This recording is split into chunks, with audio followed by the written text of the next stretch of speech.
pagi, selamat siang Bapak-Bapak, para profesional dan juga para pimpinan dimanapun Bapak-Bapak ada berada. Apa kabarnya? Baik. Sebelum kita mendengarkan firman Tuhan, marilah kita berdoa. Ya Tuhan Bapa, terima kasih lagi kami ucapkan kepadamu Tuhan, karena Engkau telah beserta dengan kami hingga pada saat ini. Ya Tuhan Bapa, kami hendak mendengarkan firman-Mu, ajari kami supaya kami dapat memahami isi firman-Mu ini Tuhan. Dan seluruh Roh Kudus-Mu Tuhan beserta dengan kami, supaya kami dapat memahaminya. Terpujilah namamu di dalam nama anakmu, Kristus Yesus Tuhan kami. Amin. Baik, saudara-saudara yang terkasih dalam nama Tuhan Yesus, nats kita diambil dari Markus 7 ayat 24 hingga 37. Demikian bunyinya. Perempuan Siro Fenisia yang percaya.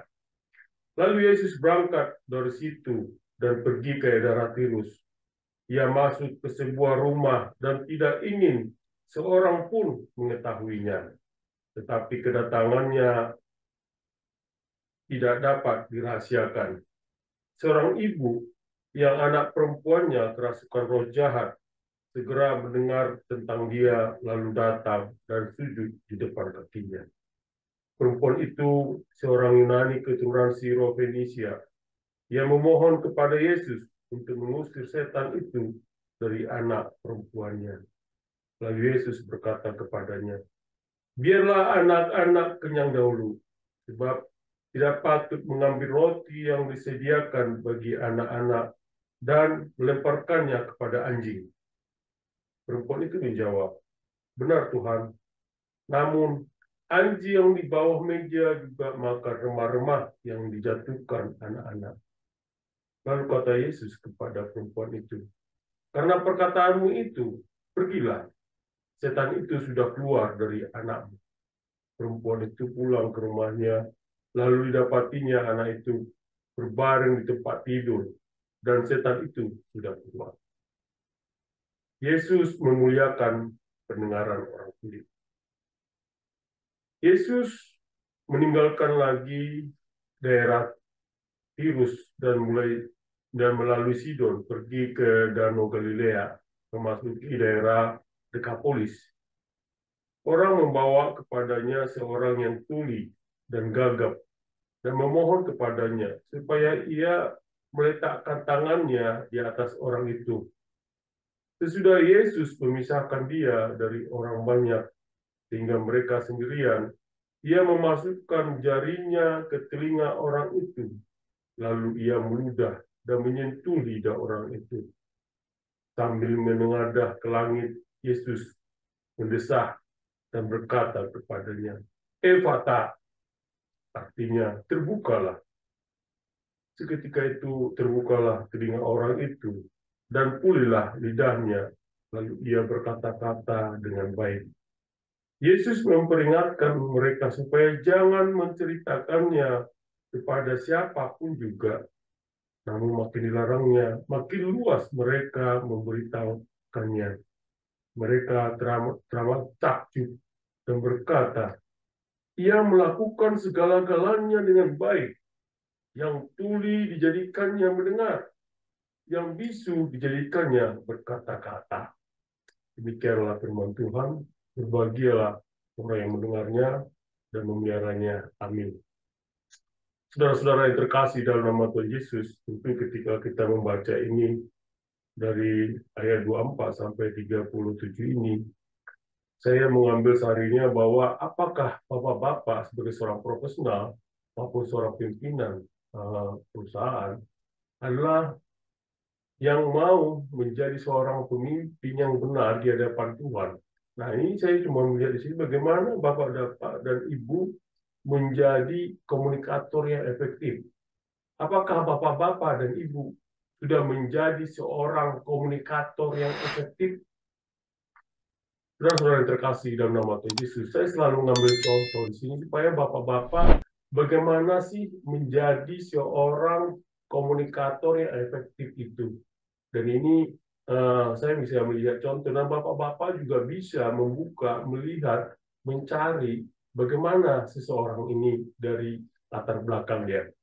Di sini saya mengambil contoh adalah John Maxwell. Nah, John Maxwell ini adalah dia seorang Kristen dan dia adalah seorang komunikator yang sangat efektif dan juga dia bisa memahami kebutuhan orang lain, yaitu dengan berkomunikasi dengan berbagai audiens, menegakkan prinsip kepemimpinan melalui tindakan, memberikan solusi nyata dan membangun kepercayaan. Juga kita bisa pelajari bahwa Maxwell juga telah memberikan pengaruh besar dalam dunia kepemimpinan dan pengaruhnya pada prinsip-prinsip komunikasi efektif itu juga dia mempelajari dari Markus 7 ayat 24 sampai 30 sampai 37. Nah, bagaimana sih latar belakang dari seorang John Maxwell ini? Nah, John Maxwell lahir di Garden City, Michigan, yaitu tanggal 20 Februari tahun 1947, yaitu di Amerika Serikat di Garden City. Nah, Maxwell tumbuh dalam keluarga Kristen yang kuat. Ia juga menanamkan dalam dirinya nilai-nilai agama dan moral yang mendalam. Dia menempuh pendidikan di Ohio Christian University, atau dulu disebut Circleville Village Bible College, di mana ia memperoleh gelar sarjana dalam bidang teologi. Nah, pendidikan selanjutnya, Maxwell melanjutkan pendidikannya dan mendapatkan gelar Master Divinity dari Azusa Pacific University. Ia juga memperoleh gelar Doctor of Ministry dari Fuller Theological Seminary. Nah, pendidikan teologinya memberi Maxwell sebagai mendapatkan fondasi yang kuat dalam etika, moralitas, dan prinsip-prinsip kepemimpinan yang berakar pada ajaran Kristen. Nah, Maxwell juga memulai karirnya sebagai pendeta di berbagai gereja di California, Ohio, dan Indiana. Selama lebih dari 25 tahun, ia melayani sebagai pendeta senior, di mana ia mengembangkan minat dalam berbagai kepemimpinan, terutama dalam konteks pelayanan gereja. Nah, selama ini, Maxwell mulai memperhatikan kebutuhan untuk pengembangan kepemimpinan yang lebih terstruktur dan diterapkan baik di dalam maupun di luar gereja. Nah, meskipun melalui karirnya sebagai dalam pelayanan, Maxwell mulai memperluas fokusnya ke pengembangan kepemimpinan di sektor-sektor lain. Ia melihat bahwa prinsip-prinsip kepemimpinan yang efektif dapat diterapkan di berbagai bidang, termasuk bisnis, politik, dan juga organisasi non-profit. Di dalam ini banyak sekali buku-buku yang telah ditulis oleh John Maxwell tentang kepemimpinan. Dan salah satu buku terlaris internasionalnya adalah seperti The 21 Irrefutable Laws of Leadership, Developing the Leader Within You, dan The 5 Levels of Leadership. Dan ini memang bukunya sudah terjual jutaan kopi di seluruh dunia dan diterjemahkan ke dalam banyak bahasa. Nah, buku-buku ini menguraikan prinsip-prinsip praktis yang dapat diterapkan oleh pemimpin di berbagai sektor. Maxwell juga diakui sebagai pembicara yang sangat inspiratif, sering diundang untuk berbicara di depan audiens besar di konferensi, seminar, dan acara perusahaan seluruh dunia. Ia telah berbicara kepada pemimpin bisnis, politikus, dan komunitas religius, sehingga mereka terinspirasi dengan berbagai pesan kepemimpinan yang kuat dan relevan. Maxwell juga mendirikan John Maxwell Company yang menyediakan pelatihan kepemimpinan dan pengembangan eksekutif.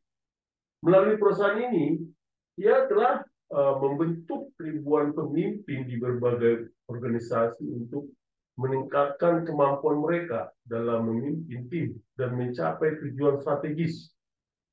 John Maxwell juga mendirikan John Maxwell Team yaitu sebuah organisasi yang melatih para profesional untuk menjadi pelatih, pembicara, dan fasilitator dalam bidang kepemimpinan menggunakan metodologi yang dikembangkan oleh Maxwell. Selain itu juga ia mendirikan The John Maxwell Leadership Foundation, yaitu yang berfokus pada pengembangan kepemimpinan di negara-negara berkembang.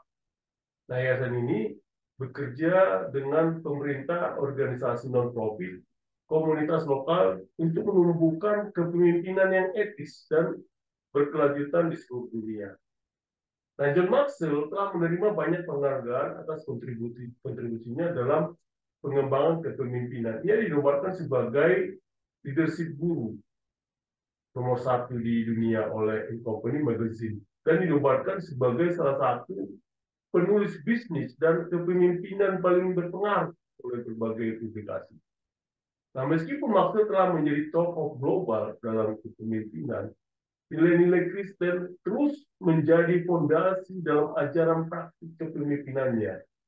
Dia sering mengaitkan prinsip-prinsip kepemimpinan dengan ajaran Alkitabiah, menekankan pentingnya integritas, empati, dan pelayanan dalam kepemimpinan. Nah, kita bisa pelajari juga beberapa prinsip yang berkaitan dengan John Maxwell yang kita bisa pelajari dari segi kepemimpinannya. Yang pertama adalah the 21 Irrefutable Laws of Leadership. Nah, Maxwell memperkenalkan 21 hukum kepemimpinan yang tidak dapat disangkal dalam bukunya yang sangat populer, The 21 Irrefutable Laws of Leadership. Nah, beberapa hukum paling terkenal meliputi adalah seperti the law of the lead, yaitu kemampuan kepemimpinan seseorang menentukan tingkat efektivitasnya. Semakin tinggi kemampuan kepemimpinan, semakin besar dampak yang bisa dibuat. The law of influence, yaitu kepemimpinan pada dasarnya adalah pengaruh. Tanpa pengaruh, seseorang tidak dapat dianggap sebagai pemimpin. The law of process, kepemimpinan berkembang setiap hari, bukan dalam sehari. Ini menekankan bahwa kepemimpinan adalah perjalanan yang memerlukan pembelajaran dan pertumbuhan berkelanjutan. The law of navigation, yaitu adalah pemimpin yang baik menunjukkan jalan dengan merencanakan rute dan memandu tim mereka ke arah yang benar. Hal yang kedua yang kita pelajari adalah the five levels of leadership. Nah, ajarannya tentang the five levels of leadership, Maxwell menjelaskan bahwa kepemimpinan adalah perjalanan yang berlapis-lapis, di mana pemimpin berkembang dari satu tingkat ke tingkat berikutnya. Position level 1, yaitu kepemimpinan berbasis posisi atau jabatan, di mana orang mengikuti karena mereka harus. Permission atau level 2, itu adalah kepemimpinan yang didasarkan pada hubungan. Orang mengikuti karena mereka ingin. Ada yang disebut production, level 3. Level ini, kepemimpinan diukur dari hasil yang mencapai. Orang mengikuti karena apa yang pemimpin telah lakukan untuk organisasi. Ada juga people development, itu level 4. Yaitu pemimpin mulai mengembangkan orang lain sebagai pemimpin. Orang mengikuti karena apa yang pemimpin telah lakukan untuk mereka. Selanjutnya, level atau level 5, level tertinggi, di mana orang mengikuti pemimpin karena siapa dirinya dan apa yang ia wakili. Ini adalah level kepemimpinan yang jarang dicapai. Hal yang ketiga, prinsip ketiga kita pelajari dari John Maxwell adalah the law of inner circle. Salah satu ajaran penting Maxwell adalah the law of the inner circle, yang menyatakan bahwa seorang pemimpin hanya sekuat orang-orang terdekatnya. Pemimpin yang efektif menyadari bahwa kesuksesan mereka bergantung pada kemampuan untuk membangun tim yang kuat dan berkolaborasi dengan orang-orang yang kompeten. Ini menekankan pentingnya memilih, mengembangkan, dan memberdayakan orang-orang yang berada di sekitar pemimpin. Hal yang keempat adalah servant leadership atau kepemimpinan pelayanan. Marcel juga menekankan pentingnya servant leadership atau kepemimpinan yang berfokus pada pelayanan. Prinsip ini yang berakar kuat dalam ajaran Kristen, mengajarkan bahwa pemimpin terbaik adalah mereka yang melayani orang lain terlebih dahulu. Pemimpin tidak hanya memimpin untuk kepentingan pribadi, tapi untuk kepentingan orang yang mereka pimpin, mengutamakan kesejahteraan tim, organisasi, dan komunitas. Prinsip kelima, the law of connection. Nah, dalam ajaran Maxwell, the law of connection menekankan bahwa pemimpin yang baik harus mampu terhubung dengan emosional dengan orang-orang yang mereka pimpin. Dia percaya bahwa pemimpin harus terlebih dahulu menyentuh hati orang-orang sebelum meminta tangan mereka untuk bekerja. Hubungan yang tulus dan empati adalah kunci untuk membangun kepercayaan dan kesetiaan dalam tim. Yang keenam adalah the law of priorities. Maxwell mengajarkan bahwa pemimpin yang efektif harus pandai dalam menetapkan prioritas. The law of priorities menyatakan bahwa pemimpin harus fokus pada hal-hal yang paling penting dan bernilai tinggi untuk mencapai tujuan organisasi.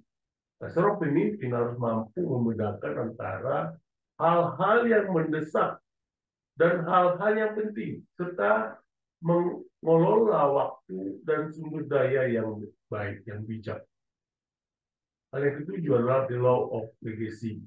Salah satu ajaran Maxwell yang mendalam adalah the law of legacy, yang menyatakan bahwa pemimpin sejati memikirkan tentang warisan yang mereka tinggalkan. Kepemimpinan yang sejati bukan hanya tentang apa yang dicapai seorang pemimpin selama hidupnya, tapi juga tentang dampak jangka panjang yang mereka tinggalkan setelah mereka tidak lagi memimpin. Pemimpin harus fokus pada pembinaan pemimpin berikutnya dan memastikan bahwa visi dan nilai-nilai mereka bertahan lama setelah mereka pergi. Nah, yang kedelapan yang kita bisa pelajari adalah the law of solid ground. Ajaran ini menggarisbawahi pentingnya integritas dalam kepemimpinan. Maxwell menyatakan bahwa kepercayaan adalah fondasi dari kepemimpinan yang sukses.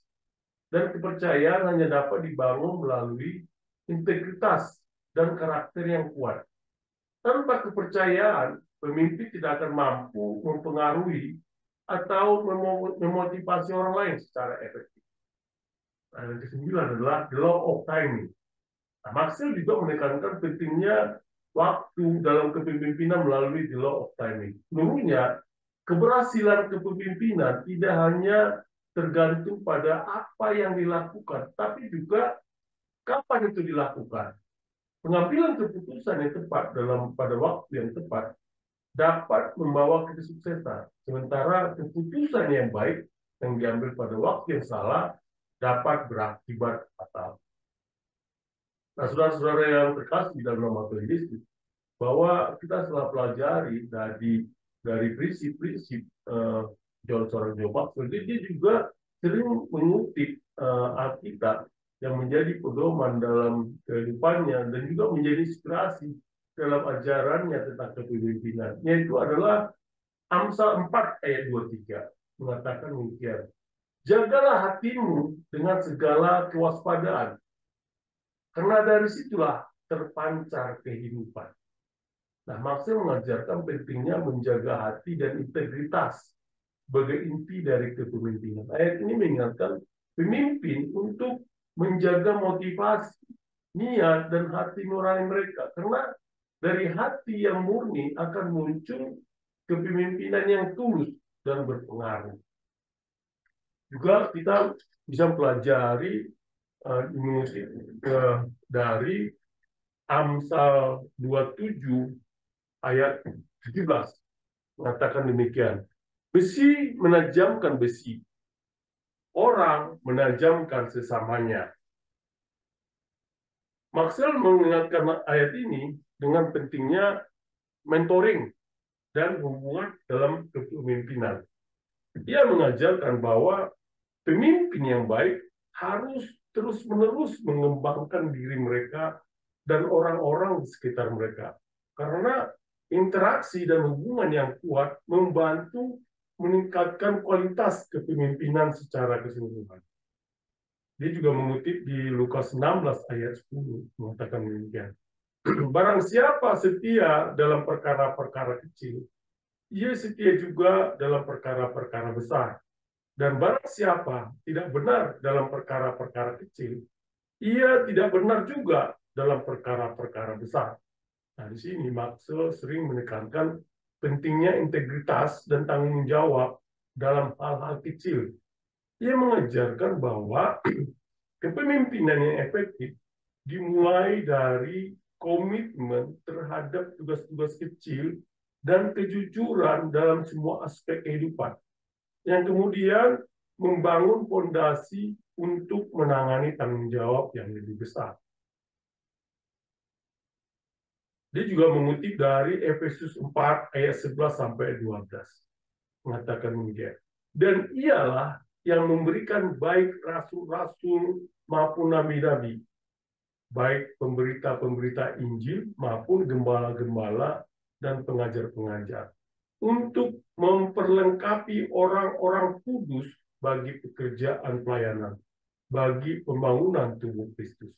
Nah, di sini Maxwell menggunakan ini untuk menekankan pentingnya peran pemimpin dalam memberdayakan dan melengkapi orang lain untuk mencapai potensi penuh mereka.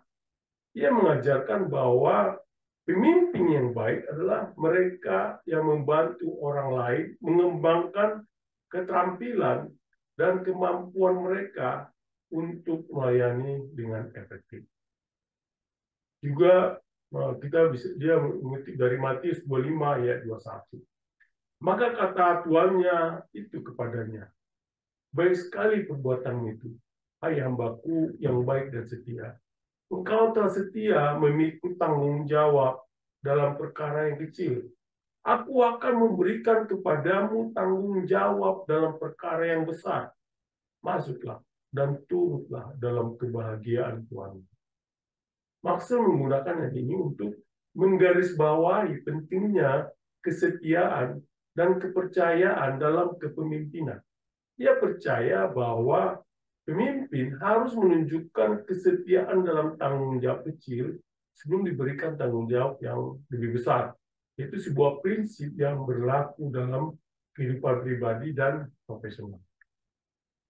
Saudara-saudara yang terkasih dalam nama Tuhan Yesus, tentu ketika kita tadi mempelajari bagaimana seorang John Maxwell dalam kehidupan sehari-hari dan juga sebagai pemimpin, kita sudah banyak mempelajari seorang John Maxwell. Dan ini kita sekarang melihat bagaimana ada relevansinya bahwa seorang komunikasi, seorang pemimpin adalah menjadi komunikator yang efektif. Kita juga mempelajari di yang tertulis di Markus ini, Markus 24 sampai 37 ini, memang kita mempelajari perspektif sebelumnya bahwa memang Injil Markus ditulis dalam konteks pada saat itu adalah kekaisaran Romawi yang lebih luas, yaitu pada masa ketika identitas Yahudi seringkali terancam oleh pengaruh Helenistik dan Romawi. Dan ini juga menyoroti ketegangan antara hukum kesucian Yahudi dan inklusivitas pelayanan Yesus. Nah, kita melihat tadi di Markus 7 ayat 24 sampai 37 ini secara khusus membahas masalah batasan etnis dan budaya saat Yesus berinteraksi dengan orang-orang non-Yahudi. Nah, di sini kita bisa melihat yaitu di Markus 7 ayat 24 sampai 30 yaitu di lokasi Tirus dan Sidon. Nah, Yesus pergi ke wilayah Tirus, daerah yang mayoritas penduduknya adalah non-Yahudi di utara Galilea, yang dikenal karena permusuhan sejarahnya dengan Israel. Pengaturan ini menekankan pelanggaran batas etnis ketika Yesus berinteraksi dengan seorang perempuan non-Yahudi. Juga di Markus 7 ayat 31 sampai 37 ini adalah lokasinya di Dekapolis, yaitu setelah Tirus, Yesus bergerak melalui Sidon ke wilayah Dekapolis, sekelompok 10 kota Helenistik di sebelah timur Danau Galilea. Lebih lanjut menegaskan jangkauannya di luar wilayah Yahudi. Nah, di Markus 7 ayat 24 sampai 30 ini menceritakan tentang seorang perempuan Siro-Fenisia. Nah, perempuan ini digambarkan sebagai Siro-Fenisia, menunjukkan latar belakang non-Yahudi dan Helenistiknya. Hal ini menyoroti statusnya sebagai orang luar, baik secara etnis maupun agama. Nah, dalam status sosialnya, kita bisa pelajari di sini bahwa meskipun seorang non-Yahudi dan seorang perempuan, dia mendekat Yesus dengan rendah hati dan penuh ketekunan, menunjukkan iman yang luar biasa. Dia menyapa Yesus dengan penuh hormat, mengakui kuasa. Juga di sini kita pelajari tentang interaksinya dengan Yesus, melanggar batasan budaya dan agama yang signifikan. Dialog di mana Yesus menyebut orang Yahudi sebagai anak-anak dan non-Yahudi sebagai anjing. Tanda kutip, itu adalah metafora umum Yahudi untuk non-Yahudi. Itu adalah sebagai ujian iman yang dia lewati dengan mengakui posisinya, namun tetap memohon belas kasihan. Nah, kita juga pelajari di Markus 7 ayat 31 sampai 37 ini, yaitu adalah pria tuli dan bisu. Di sini digambarkan seorang pria yang dia sebagai tuli dan juga gagap, yaitu melambangkan isolasi spiritual dan sosial yang sering menyertai cacatan fisik dalam budaya kuno. Berbeda dengan perempuan Siro-Fenisia, pria ini sepenuhnya pasif. Orang lain yang membawanya kepada Yesus dan dia tidak berbicara untuk dirinya sendiri. Pasivitas ini kontras dengan ketekunan perempuan ini dalam mencari pertolongan Yesus. Namun Yesus tetap merespons dengan penuh kasihan. Nah, di dalam Markus 7 ayat 31-37 ini, metode Yesus dalam penyembuhan nah, yang melibatkan sentuhan fisik dan menengadah ke langit, yaitu melambangkan pelanggaran batasan fisik dan spiritual. Penyembuhan pria ini menunjukkan pembukaan komunikasi dengan Tuhan dan komunitas. Lalu bagaimana kita bisa melihat dari sisi teologisnya sini bahwa memang kedua kisah dalam Markus 7 sampai 37 itu menggambarkan penghancuran batas-batas etnis, budaya dan fisik. Nah, penyembuhan anak perempuan Siro-Fenisia melambangkan inklusi orang non-Yahudi ke dalam janji perjanjian yang awalnya diberikan kepada Israel. Demikian juga penyembuhan pria tuli dan bisu di Dekapolis, itu wilayah non-Yahudi. Ini menekankan jangkauan universal pelayanan Yesus. Nah, di sini kita tahu bahwa ketekunan dan kerendahan hati perempuan Siro-Fenisia di tengah penolakan yang tampak menyoroti tema iman yang melampaui batasan etnis, imannya ya diekspresikan melalui tanggapan cerdas dan hormat terhadap pernyataan tentang tantangan Yesus, mengarah pada penyembuhan anak perempuannya, menegaskan bahwa iman bukan etnis yang memberikan akses kepada kuasa Yesus. Nah, tindakan Yesus dalam perikop ini menantang norma-norma sosial dan hukum kesucian agama. Dengan berinteraksi dengan perempuan non-Yahudi dan menyembuhkan di wilayah non-Yahudi, Yesus menunjukkan bahwa kerajaan Allah terbuka untuk semua orang, terlepas dari status etnis atau sosial mereka. Nah, kita juga pelajari, saya membaca dari beberapa literatur, ada 7 sebenarnya literatur, tapi Schiller Bernadette Bach itu melihat bahwa sifat episodik Injil Markus ini khususnya dalam perikop ini berfungsi untuk menggambarkan perkembangan misi Yesus saat ia secara bertahap menggunakan inklusivitas kerajaan. Struktur naratif ini bergerak dari pertemuan pribadi dengan perempuan Syro-Fenisia ke penyembuhan publik, mencerminkan perluasan pelayanan Yesus dari audiens Yahudi ke non-Yahudi. Beberapa analisis yang dilakukan seperti Hans Lenders mungkin menyarankan bahwa kisah-kisah menyoroti subversi hierarki kekasaran dan etis. Nah, tindakan Yesus khususnya di Dekapolis tentang persepsi dominan Greco-Romawi dan Yahudi tentang kesucian, kekuasaan, dan juga privilege. Nah, kita coba lihat satu-satu ayat ini, bagaimana sih ini ditafsirkan dari beberapa literatur yang kita bisa pelajari di sini, yaitu di ayat 24 mengatakan, lalu Yesus berangkat dari situ dan pergi ke daerah Tirus. Ia masuk ke sebuah rumah dan tidak ingin seorang pun mengetahuinya, tetapi kedatangannya tidak dapat dirahasiakan. Nah, ini beberapa penafsir mengatakan bahwa Yesus berangkat ke daerah Tirus, itu ini adalah wilayah non-Yahudi yang menunjukkan awal dari interaksinya dengan orang-orang di luar komunitas Yahudi. Nah, konteks budaya, Yesus memasuki wilayah yang sangat historis bermusuhan dengan Israel. Tindakan Yesus ini secara signifikan mencerminkan pelanggaran batas etis dan budaya yang menandai perluasan misinya.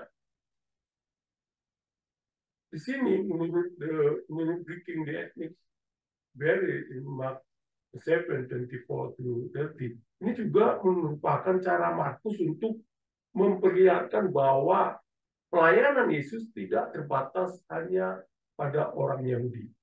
Nah, kalau di ayat 25, katakan seorang ibu yang anak perempuannya kerasukan roh jahat segera mendengar tentang dia, lalu datang dan sujud di depan kakinya. Nah, ini menceritakan bagaimana kehadiran Yesus di Tirus segera menarik perhatian seorang ibu non-Yahudi yang putrinya kerasukan setan. Tindakan perempuan ini menunjukkan keyakinan dan ketekunannya meskipun ia bukan bagian dari komunitas Yahudi. Hal ini dijelaskan seorang penafsir bahwa tindakan perempuan ini menunjukkan pelanggaran norma sosial dan agama pada masanya, di mana seorang perempuan yang Yahudi tidak seharusnya mendekati seorang rabi Yahudi wilayah asing. Dia 26 mengatakan di sini, saya ngambil dari TB2 ya. Perempuan itu seorang Yunani keturunan Syro-Fenisia. Ia memohon kepada Yesus untuk mengusir setan itu dari anak perempuannya. Nah, ini adalah mengenai identitas perempuan sebagai seorang Yunani bangsa Syro-Fenisia. Yaitu tekankan untuk menyoroti statusnya sebagai orang yang luar, baik secara etnis maupun agama. Nah, di sini juga menunjukkan iman yang besar dengan memohon kepada Yesus untuk menyembuhkan anaknya. Hal ini menggarisbawahi bahwa iman bukanlah etnisitas yang memberikan akses kepada kuasa penyembuhan Yesus. Ini menunjukkan inklusivitas pelayanan Yesus yang melampaui batas-batas budaya. Nah, ada saya sedikit mengambil dari penafsir dari Markus 7 ayat 28-26 ini.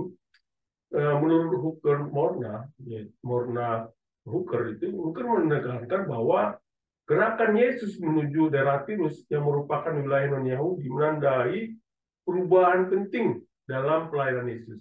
Nah, tindakan ini menunjukkan bahwa misi Yesus melampaui batas-batas Yahudi, yaitu sebuah langkah radikal yang mencerminkan inklusivitas dalam pelayanan. Sementara Schiller Breitenbach itu menulis perikop ini merupakan bagian dari narasi episodik yang berfungsi untuk menunjukkan perkembangan misi Yesus yang semakin terbuka terhadap non-Yahudi.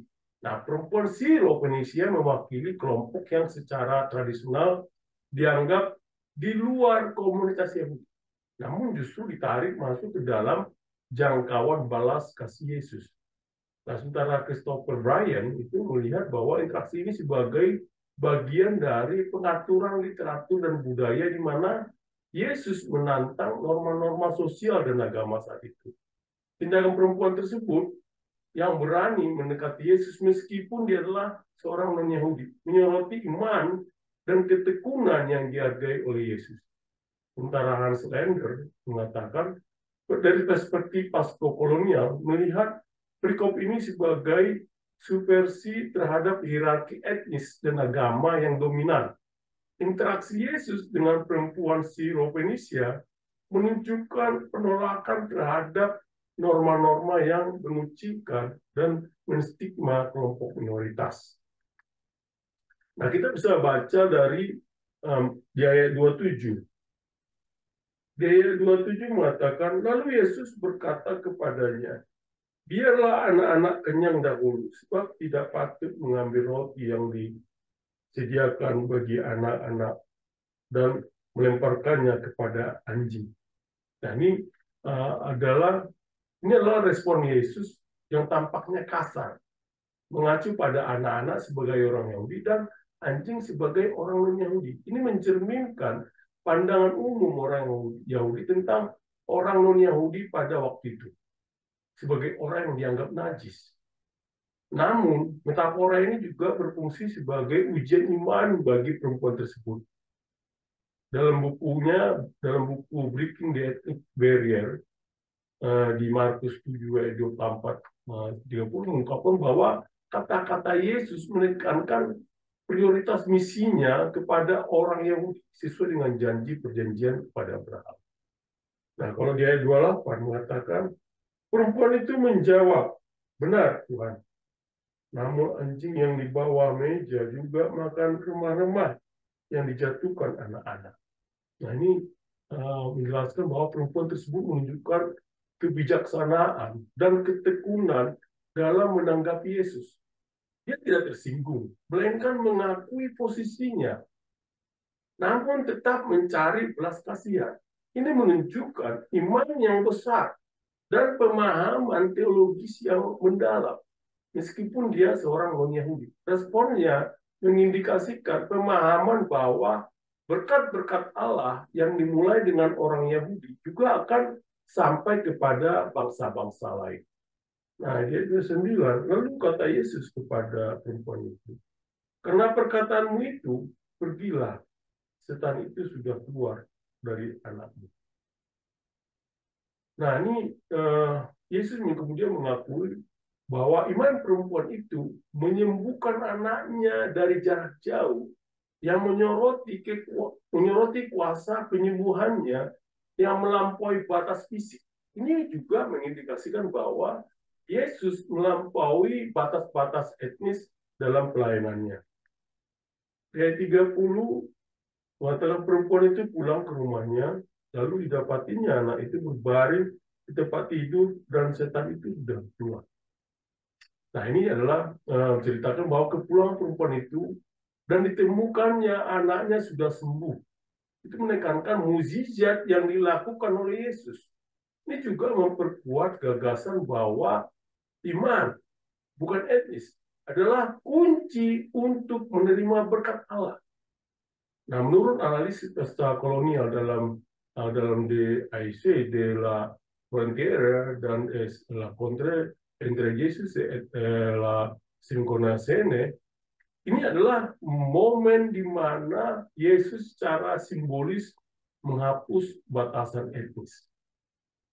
Nah, menurut para penafsir, saya juga mencatat di sini, yaitu menurutnya dari Markus 7 ayat 27 sampai 30 ini, beberapa penafsir menafsirkan demikian. Seperti Morna de Hooker. Hooker mencatat bahwa dialog ini adalah ujian iman bagi perempuan tersebut. Nah, istilah anjing yang digunakan Yesus mungkin tampak kasar, namun Hooker menekankan bahwa respon perempuan itu menunjukkan pemahaman mendalam tentang belas kasih dan kekuasaan Allah. Sementara Silir Brentenbach itu menulis respon perempuan ini sebagai klimaks dari cerita yang menunjukkan ketegangan antara tradisi Yahudi dan inklusivitas Injil. Perempuan ini tidak tersinggung oleh metafora yang kasar, tapi malah memanfaatkan metafora itu untuk menunjukkan iman yang luar biasa. Sementara penafsir Christopher Bryan menyoroti bahwa interaksi ini mengungkapkan ketegangan budaya dan agama yang ada pada saat itu.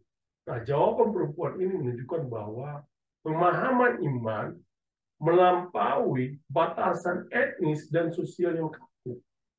Nah, sementara Hans Lander melihat respon perempuan ini sebagai tindakan subversif yang menantang hierarki kekuasaan yang ada. Dengan menerima dan memutarbalikkan metafora Yesus, perempuan ini menunjukkan bagaimana mereka yang berada di pinggiran dapat merespon dengan kebijaksanaan dan iman. Nah, kalau kita baca di ayat 31, katakan ini ada cerita yang berbeda. Ayat 31, Yesus meninggalkan lagi daerah Tirus dan melalui Sidon, pergi ke Danau Galilea, memasuki daerah Dekapolis. Nah, Yesus meninggalkan wilayah Tirus dan Sidon menuju Dekapolis, itu wilayah non-Yahudi lainnya. Ini melanjutkan tema penjangkauan Yesus keluar komunitas Yahudi. Dekapolis sebagai daerah yang didominasi oleh budaya Helenistik menjadi latar belakang penting untuk mukjizat yang akan dilakukan, menunjukkan bahwa karya Yesus tidak terbatas pada wilayah Yahudi. Ayat 32, orang membawa kepadanya seorang yang tuli dan gagap dan memohon kepadanya supaya ia meletakkan tangannya di atas orang itu.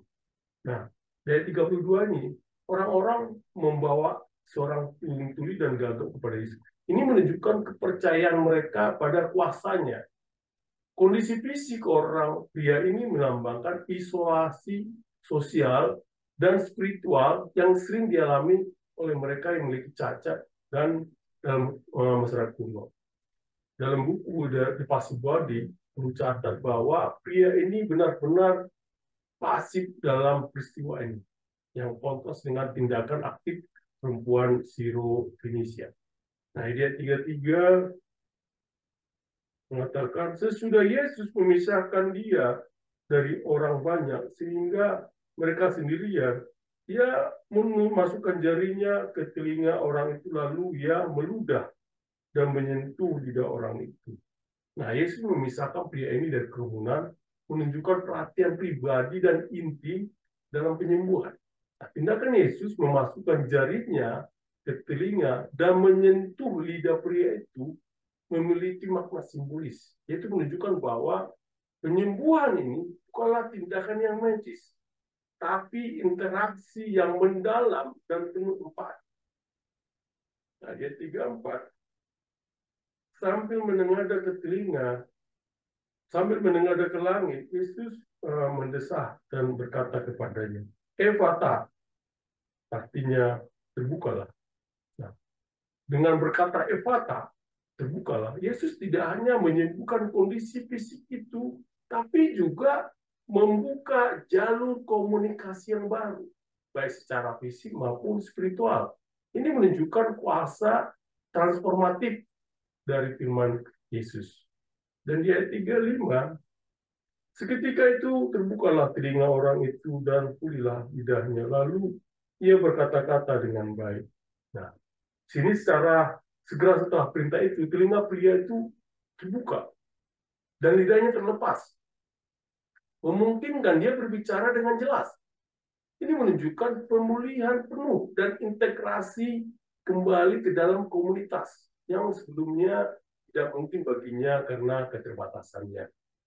Nah, di ayat 36, Yesus Yesus memperingatkan mereka supaya jangan menceritakannya kepada siapapun juga. Namun makin dilarangnya, makin luas mereka memberitakannya.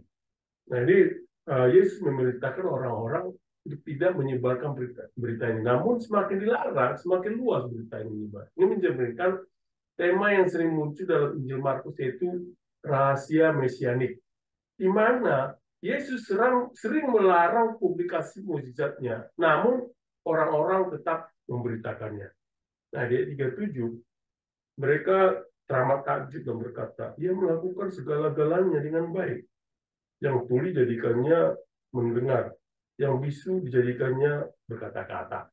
Nah, ini reaksi orang-orang terhadap mukjizat ini menunjukkan kekaguman mereka terhadap kuasa Yesus yang mengatasi segala keterbatasan fisik dan menunjukkan kebaikan dan kuasa Allah dalam karya-karyanya.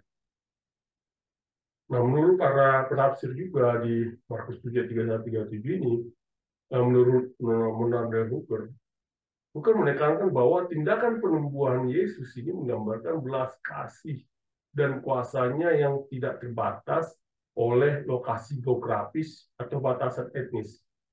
Mujizat ini juga menggarisbawahi tema sentral Injil Markus tentang misteri mesianik. Nah, secara Silier Breitenbach melihat episode ini sebagai bagian dari narasi yang lebih besar, di mana Yesus tidak hanya menyembuhkan fisik, tapi juga memulihkan hubungan manusia dengan Allah. Penyembuhan di Dekapolis menekankan inklusivitas dari misi Yesus yang meluas ke wilayah-wilayah non-Yahudi.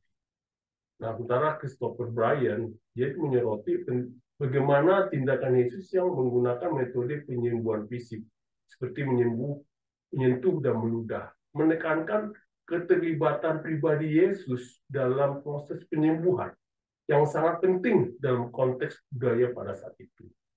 Sementara Hans Lander menafsirkan tindakan penyembuhan ini sebagai bentuk perlawanan terhadap norma-norma sosial yang mengasingkan orang-orang cacat.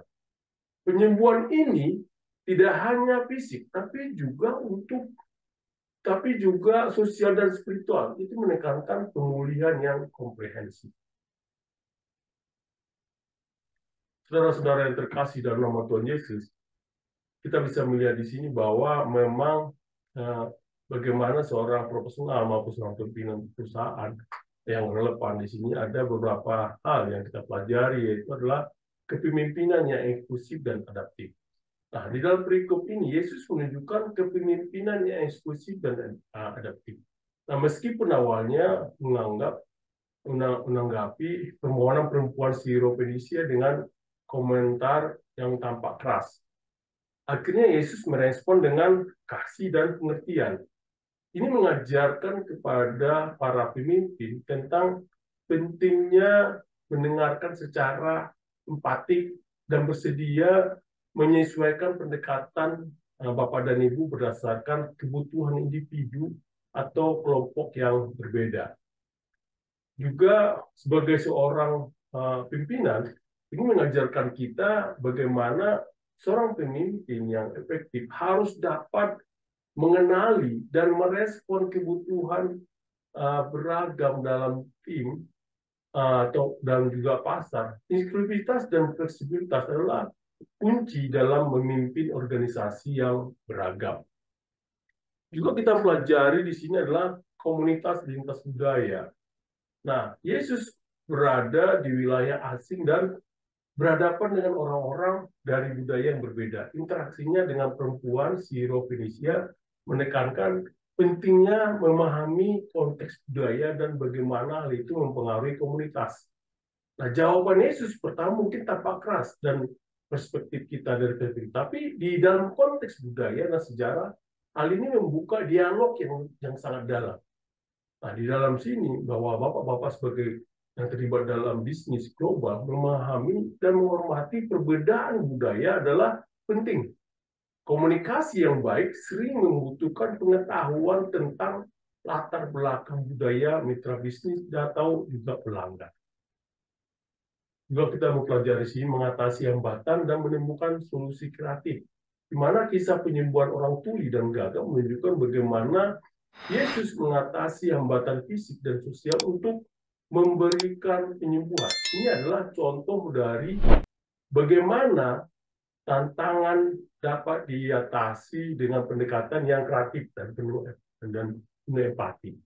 Yaitu bagaimana bapak-bapak sebagai seorang pemimpin menghadapi tantangan dengan pendekatan yang inovatif dan solutif, merupakan keterampilan penting bagi seorang pemimpin. Hal ini dapat melibatkan berpikir di luar kebiasaan dan menyesuaikan strategi untuk mencapai tujuan meskipun ada hambatan. Bapak-bapak sebagai seorang profesional maupun seorang pemimpin perusahaan, saudara-saudara terkasih dalam nama Tuhan Yesus, apa yang kita bisa pelajari juga di Markus ini, Markus 24 sampai 37 ini, sebagai dalam konteks kepemimpinan, yaitu adalah bagaimana menjadi seorang komunikator yang efektif. Nah, komunikator yang efektif, nah kita bisa melihat adalah di Markus 7, 31-37 ini, yaitu adalah mendengarkan dengan empati dan menanggapi kebutuhan orang lain. Nah, di dalam kisah kedua, Yesus menyembuhkan seorang pria yang tuli dan gagap. Sebelum menyembuhkan, Yesus membawa pria itu menjauh dari kerumunan, menyentuh telinganya dan lidahnya, serta mengangkat matanya ke langit sambil mengucap Ephata, yang berarti terbuka. Tindakan Yesus ini menunjukkan perhatian pribadi dan empati yang mendalam. Sebagai seorang pemimpin, sebagai pemimpinnya efektif adalah bapak-bapak harus mampu mendengarkan dengan penuh empati dan tanggap terhadap kebutuhan tim atau organisasi bapak dan ibu. Nah, sebagaimana Yesus menempatkan perhatian khusus pada pria tersebut, bapak-bapak sebagai pemimpin juga harus mampu mengidentifikasi dan menanggapi kebutuhan individu dalam tim. Hal ini dapat berarti memberikan dukungan yang dibutuhkan, baik secara emosional maupun profesional, untuk memberdayakan dan mengembangkan potensi anggota. Nah, kita juga mempelajari di sini adalah keberanian untuk mengatasi batasan dan menantang status quo. Nah, di dalam kisah kedua ini, Yesus menantang batasan sosial dan keyakinan yang ada pada zamannya. Dia melayani orang-orang yang dianggap rendah dan berada di luar kelompok yang diterima secara sosial. Yesus menunjukkan bahwa cinta dan kepedulian sejati tidak mengenal batasan.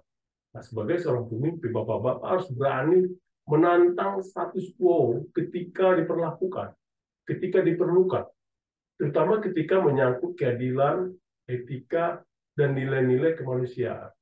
Nah, di dalam dunia bisnis ini berarti mengambil keputusan yang tidak populer namun benar, atau mengatasi batasan internal untuk mendorong inovasi dan perubahan positif dalam organisasi. Kita juga mempelajari dari sini adalah belas kasihan dan tindakan praktis.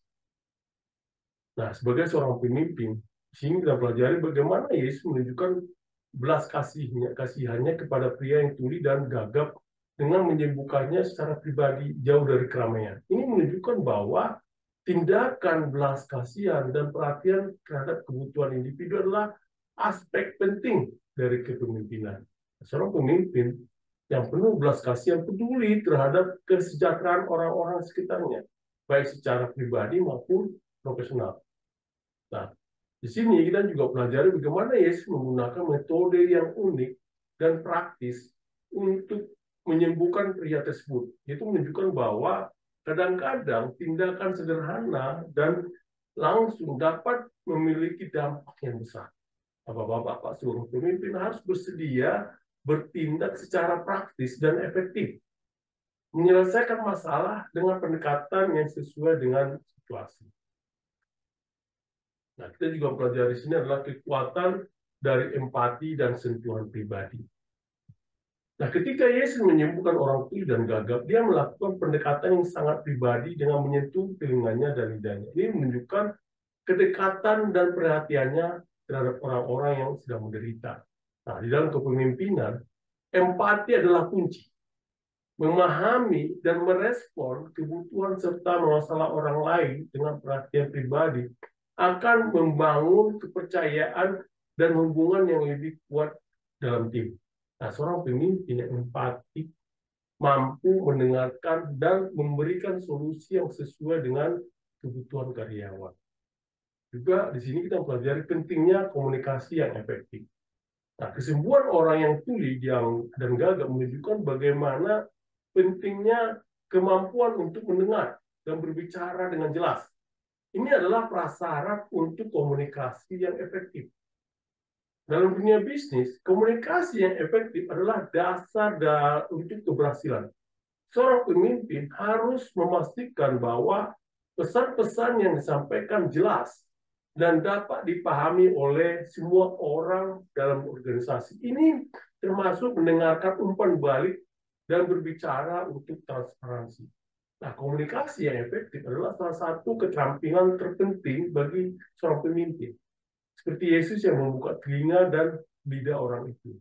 Seorang pemimpin harus berusaha untuk membuka telinga terhadap apa yang dikatakan oleh orang lain dan membuka mulut untuk memberikan arahan yang jelas dan membangun. Juga kita pelajari sini keberanian dan kepercayaan diri dalam menghadapi tantangan. Nah, Yesus kemudian pergi ke wilayah Dekapolis, di mana ia menyembuhkan seorang pria yang tuli dan gagap. Yesus menunjukkan kuasanya dengan cara yang sangat personal, menyentuh telinga dan lidah orang itu dan mengucapkan Efata, terbuka. Nah, Yesus tidak hanya menunjukkan kuasanya, tapi juga kepekaannya terhadap kebutuhan individu. Dia tidak hanya memberikan penyembuhan fisik, tapi juga memulihkan martabat dan memberikan kepercayaan diri pada orang yang seorang pemimpin seringkali menghadapi tantangan yang kompleks. Seperti Yesus, mereka harus memiliki keberanian untuk mengambil tindakan yang tepat. Bahkan ketika menghadapi situasi sulit, selain itu memberikan dukungan pada anggota tim untuk membangun kepercayaan diri yang hal ini menjadi juga sangat penting. Nah, kita juga pelajari sinilah peka terhadap kebutuhan orang lain. Nah, ketika Yesus menyembuhkan seorang laki-laki tuli dan gagap dengan penuh perhatian dan kelembutan, dia menarik laki-laki itu dari kerumunan, menunjukkan kepekaan Yesus terhadap kondisi pribadi yang tersebut. Nah, Bapak-bapak sebagai seorang profesional dan juga seorang pemimpin harus peka terhadap kebutuhan individu di tim atau organisasi Bapak dan Ibu. Memahami bahwa setiap orang mungkin memiliki kebutuhan khusus dan pendekatan personal, sehingga dapat membantu dalam memotivasi dan membimbing mereka. Nah, di sini juga kita pelajari kekuatan komunikasi yang efektif. Nah, setelah Yesus menyembuhkan orang tuli dan gagap, Yesus meminta orang itu tidak memberitakan apa yang terjadi. Tapi semakin dia melarang, semakin banyak orang menceritakan. Ini menunjukkan dampak yang luar biasa dari tindakan dan kata-kata yang penuh kuasa. Nah, Bapak-bapak seorang pemimpin harus memahami kekuatan dari komunikasi yang efektif, baik melalui tindakan maupun kata-kata. Apa yang dilakukan atau dikatakan seorang pemimpin dapat menyebar luas dan memengaruhi banyak orang. Karena itu, Bapak-bapak di sini penting untuk selalu berkomunikasi dengan bijak dan penuh tanggung jawab. Sebagai panduan di kita, dan seperti tertulis di Amsal 3 ayat 27 sampai 28 mengatakan, janganlah menahan kebaikan daripada orang-orang yang berhak menerimanya, padahal engkau mampu melakukannya. Janganlah engkau berkata kepada sesamamu, pergilah dan kembalilah, besok akan kuberi. Sedangkan yang diminta ada padamu. Nah, ini adalah mengenai tidak menahan kebaikan kepada seorang pun yang berhak menerimanya. Nah, di 1 Petrus 5 ayat 2 sampai 3. Gembalakanlah kawanan domba Allah yang ada padamu, jangan dengan paksa, tapi dengan sukarela sesuai dengan kehendak Allah. Dan jangan karena mau mencari keuntungan, tapi dengan pengabdian diri.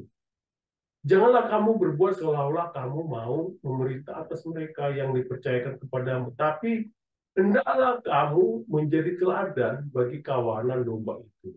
Nah, ini adalah petunjuk bagi seorang pemimpin agar menggembalakan umat dengan sukarela, tidak memerintah dengan paksa, tapi menjadi teladan bagi mereka. Dan di Mazmur 27 ayat 1 mengatakan, dari Daud, Tuhan adalah terangku dan keselamatanku. Kepada siapakah aku harus takut? Tuhan adalah benteng hidupku. Terhadap siapakah aku harus gemetar?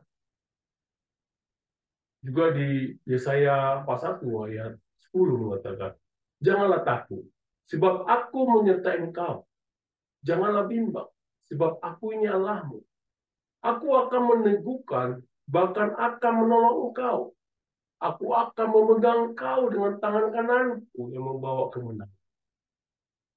Juga di Amsal 15 ayat 23 mengatakan, seseorang bersukacita karena jawaban yang diberikannya, dan alangkah baiknya perkataan yang tepat pada waktunya. Kita juga bisa mempelajari sini di Amsal 15 ayat 1. Jawaban yang lemah lembut meredakan kegeraman, tetapi perkataan yang pedas membangkitkan marah. Nah, saudara-saudara yang terkasih dalam nama Tuhan Yesus, lalu bagaimana langkah-langkah apa Bapak yang bisa lakukan dalam menjadi seorang komunikator yang efektif? Adalah pertama, identifikasi dan prioritaskan misi utama. Fokuskan sumber daya dan energi pada tujuan untuk organisasi. Langkah kedua, berani dan kreatif dalam menghadapi tantangan. Tunjukkan keberanian dalam mengambil keputusan sulit dan carilah solusi inovatif. Yang ketiga, dengarkan dan hargai pendapat yang bijaksana, yaitu hargai kontribusi karyawan dan tim, terutama ketika mereka menawarkan ide atau solusi yang berharga. Langkah keempat, tunjukkan empati dan kepedulian. Berikan perhatian personal kepada anggota tim yang membutuhkan, baik dalam hal dukungan profesional maupun emosional. Langkah kelima, jadilah pemimpin yang tulus. Fokus pada dampak nyata dari tindakan Anda, bukan pada ketenaran atau pengakuan publik. Bapak-bapak yang terkasih dalam Tuhan Yesus, sebagai seorang pemimpin dan seorang profesional, kita dapat mengambil pelajaran dari Markus 7 ayat 24 sampai 37 ini, yaitu menerapkan ketekunan, kerendahan hati, perhatian terhadap individu, dan komunikasi yang efektif dalam kepemimpinan. Ayat ini juga mendukung menekankan pentingnya minta hikmat dan menjaga iman dalam perjalanan kepemimpinan Bapak dan Ibu. Sehingga Bapak-bapak dan Ibu dapat menjadi pemimpin yang sukses dan sesuai dengan prinsip-prinsip Alkitab. Stay profesional. Amin. Ya Tuhan Bapa, kami telah mendengarkan firman-Mu Tuhan. Ajari kami Tuhan supaya kami menjadi seorang komunikator yang efektif ya Tuhan dalam kehidupan kami sehari-hari, dan kami dapat menerapkan firman-Mu ini ya Tuhan. Ya Tuhan Bapa, ajari kami Tuhan supaya kami juga menjadi pemimpin yang bisa mengayomi para karyawan kami dan bisa mendapat memberikan empati kami yang baik pada saudara-saudara kami. Itulah Bapa, terpujilah nama-Mu di dalam nama anak-Mu, Kristus Yesus Tuhan kami. Amin.